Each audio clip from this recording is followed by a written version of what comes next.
Oh, Secretary Rollins has joined us. Hello, Secretary. How are you? Well, hello, sir. I'm so good. It's great to be on with you. It's great to talk to you. First thing I wanted to ask you, people do not know you're our secret weapon. You're a hell of a lawyer. Did you have Lino Graglia when you were at UT Law School? You know what? I did. Actually, I had Charles Allen Wright, who was sort of Oh, the my gosh. godfather. Yes, and then, in fact, constitutional law was one of my fastballs. It was an amazing, amazing run. But, yeah, they were just, what a time. And now to see it all kind of come to full circle has been just such a blessing. Well, I'm so glad you're in the administration. Texas Public Policy Institute does such good work, and I knew as soon as you came back, you were in Trump 1, that you were going to swing for the fences. Can we start with the woke seeds? Because, government should not be messaging in a non-viewpoint neutral way. That's why I brought up your con law background. I couldn't believe what I saw you put online. This is a small thing for a department of 100,000 people with 27 agencies, but it's very indicative of how broken the federal government was when you got there. Tell us about the woke seeds.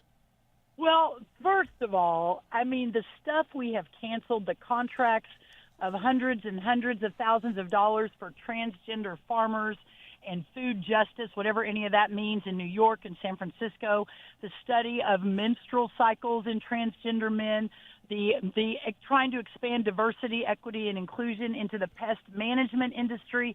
I mean, you just can't even believe the crud that we are uncovering every single day. So put that kind of as a frame of reference. So one of our awesome staffers that came in with me to USDA was, wandering around one day and found a box behind a door in one of the offices. And, we're trying to clean out metaphorically, figuratively, and literally. And literally, yeah. The USDA. And he opened the box, and inside the box was a whole packet of tomato seeds that were branded for Diversity, Equity, and Inclusion, United States Department of Agriculture. So what in the world, how are we using taxpayer dollars to brand? I guess they thought tomatoes were racist. They kind of think everything's racist. I guess they thought tomatoes were racist. I couldn't believe they needed it. to brand it. I know, couldn't believe crazy. it. And I say the Biden Regency hid much more than it revealed. We don't really know who was running what during the Biden Regency, but that is indicative of a department that's out of control. Let's talk about the real job, which is helping America's farmers sell their stuff abroad. You're going abroad pretty soon, and you're going to be out there making the pitch for American farm products. Where are you going? Well, I am. The first thing I think is really just one more insanity left over from Joe Biden, that when we left in the first Trump administration, we had a surplus on our agriculture exports, meaning our farmers were not just, making money here in the U.S., but the export piece was a really important part of it, selling our incredible goods across the world. When we took back over just a few months ago, after 4 years of Joe Biden, that surplus had not only turned into a deficit, it had turned into a $49 billion deficit, meaning we were selling $49 billion less in 4 years of our ag products overseas. And we have lost a lot of farms in those 4 years, a lot of bankruptcies. It's just been devastating for a lot of reasons. So just this morning, we announced we're hitting the world, not hitting the country, but hitting the world to begin to expand again and getting our goods and services back across America. Peru, Vietnam, Japan, the United Kingdom, Brazil, and India. I'll be hitting all of those countries in the next few months. Again, working to expand those markets and hopefully getting our farmers back into the profit margin, which they haven't seen in a long, long time. Now, Madam Secretary, good luck on that. Hope you get your sleep down, because you're going to go through a lot of time zones, but you got a lot of great American farm products to sell. I want to switch if I can, and we got to go to a break and send a signal down, but I'll keep talking to you. I want to talk to you about endangered species. The Forest Service is yours, right? You run the Forest Service. That's right. That's exactly right. And I don't know if you've got a Forest Service director yet. Have you put someone in charge of it yet?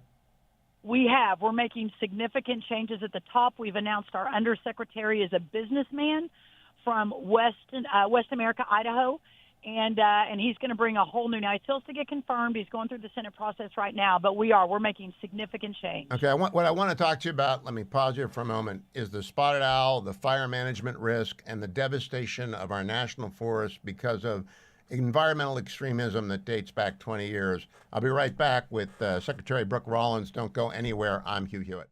Secretary Brooke Rollins, she leads the Department of Agriculture. Within the Department of Agriculture is the U.S. Forest Service, meaning but millions and millions of acres of timber. And you wouldn't know this, Secretary Rollins, for 27 years. I'm retired. I was an endangered species lawyer. And I went after trying to get 10A permits for things like the spotted owl and the Stevens kangaroo rat and all this different stuff. But I always watched in amazement at the federal government letting our forests burn down. Do you think you can develop with your new director a 10A permit with Doug Burgum's help that is just a forest management fire prevention permit that is off the shelf and available to any USDA contractor to use without fear or favor, so we can stop our fires, our forests from burning down so wantonly? Absolutely. There's no doubt about it. And here's the thing, this whole cabinet, we don't care what's next. We're all called to help save the country. We're obviously going very bold and very fearless, not just last month, this month, but for the next 4 years. And that's what's really important. And Doug is a great friend of mine. We both understand how devastating the Endangered Species Act has been and how much how silly all of it is at this point. There's probably some of it that's worth saving, but most of it we've got to redirect. So, yes, we're on it, and I think you'll see some pretty significant changes moving forward quickly. Very last question. You served President Trump in term one. You're back in term two. I sense a seriousness of purpose and a calmness and a resolution in him that, first time you go around, you're just learning everything. What do you think? Trump 1 versus Trump 2? Well, I was there year 2, year 3, and year 4 of Trump 1. I lived it. I lived the impeachments. I lived the COVID. I lived the weaponization, against him while we were in office. I lived the bureaucracy. I lived the administrative state. I was running as domestic policy counsel. This is different. We now know what we're doing. We've assembled the team.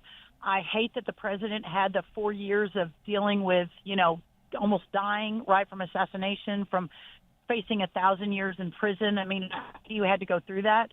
But I think God may have had a bigger purpose, and that 4 years and the ability to prepare and to organize and to understand what we were being called to do and to meet this moment will never happen again in American history. But I think that's why you see the president so serious and so intentional, but also with joy, right? There's joy in his heart now, and our cabinet is just joyful. I mean, we're obviously facing some of the biggest challenges our country has ever faced, even from the beginning 250 years ago, but we're ready for the challenge, and I think we're meeting the moment.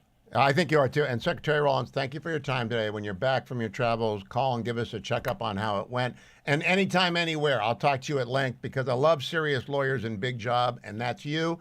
And good luck to you. Let us know how we can be of help because you're at a big job at an important time, not just for our farmers, for our country. Thank you for serving. Well, listen, any interview that starts off with Lino Graglia, my old law school professor, I'm in forever. So I will be a regular guest on your show, and very happily so, sir. Thank you, Madam Secretary. Safe travels to you. Thank you. You too. Thank you. Bye-bye.